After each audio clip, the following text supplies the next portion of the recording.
Nothing does controversy quite like Formula 1, and there was so much to savour about the 2020 season opener when we packed our bags and travelled to Australia. But, as you're probably aware, the coronavirus pandemic put paid to any hopes of racing in Melbourne or for the foreseeable future. As soon as a McLaren team member tested positive for COVID-19, it was clear that racing simply didn't matter, and nobody doubts that the right call to cancel the event was made. But track action was not the only thing that fell by the wayside. We missed out on some major off-track talking points, covering the three biggest teams in Formula 1, the midfield battle, and matters that concern 2019 as well as the fate of the entire 2020 season. So without further ado, here are the lost controversies of the Australian Grand Prix. As a six-time double champion team, Mercedes is used to having a target on its back. But the debut of its dual-axis steering system in testing shocked rivals and wowed onlookers, which meant the DAS, as it is known, was immediately subject to questions about its legality.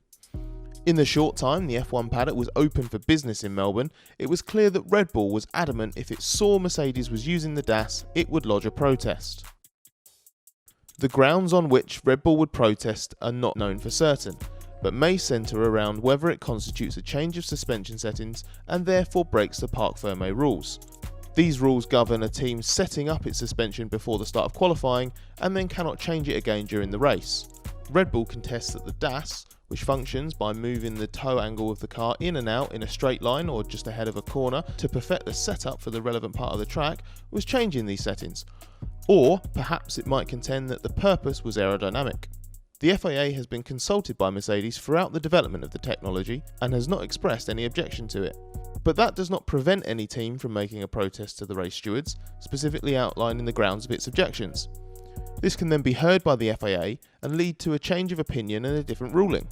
But we never got to see whether Mercedes would run the DAS on a race weekend, or what the benefits or consequences would be if it did.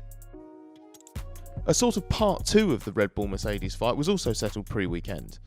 The other way a team can test the legality of a feature on a car is to make a query to the FIA, which can then lead the FIA to issue a new technical directive. Red Bull again queried the Mercedes rear-wheel ducting in such a way that the FIA responded with a technical directive just before the Melbourne race weekend. This outlawed any ducting outside the prescribed area that channeled air into the wheels, regardless of whether it was used directly for braking or, as Mercedes insisted, tyre temperature control. And ultimately, Mercedes was forced to modify its duct to make it compliant to the new ruling. Before the coronavirus outbreak grew to dominate world news like nothing else, the big off-track talking point leading up to Australia was about something from 2019. When the FIA released a statement at the end of testing attempting to draw a line under Ferrari's engine legality saga of 2019 by coming to a confidential settlement, it was clear that something would not sit well with Ferrari's rivals. Because Ferrari were emphatic last year that they weren't doing anything wrong, so their rivals will say, well, this isn't emphatic proof that you did do everything to the letter of the law. The issue should have been centre stage in Melbourne, at least until the cars appeared on track, because the 7 angry teams that wrote to the FIA demanding greater clarity received a joint response from the governing body and F1 chief Chase Carey in the build-up to the season opener.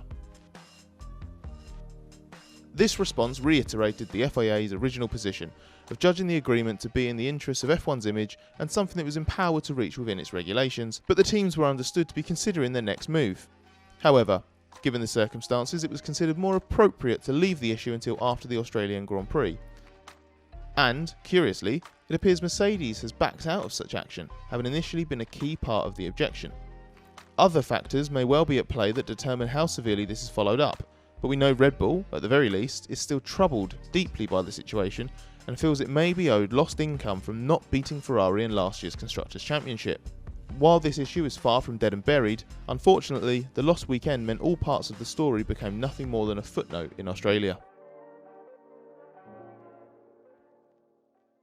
The suggestion that Racing Point's 2020 car is merely a clone of a 2019 Mercedes was one of the talks of testing.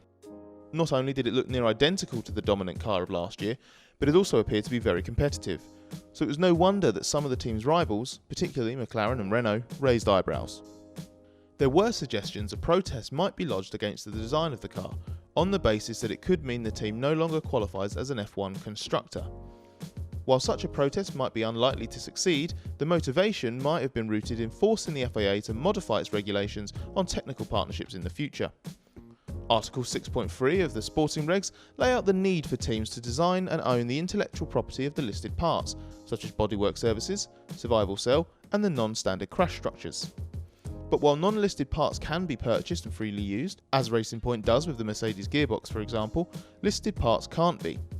The foundation of any protest would have to be in a claim that there was an illegal exchange of information. The regulations state a team is not allowed to pass on or receive any information on listed parts, including but not limited to data, designs or drawings, directly to or from another competitor or via an external entity or third party. Racing Point says its car was designed by pooling countless photographs of the Mercedes and working to recreate the philosophy. This would only be illegal if data had changed hands. A protest is known to have been under consideration by at least one team, but whether that would have happened in Melbourne will never be known. It remains a possibility when racing finally gets underway, especially as technical partnerships remain a subject of controversy and teams do appear to be determined to bring this situation to a head. So, that's our explanation of the 3 big controversies that never happened in Melbourne.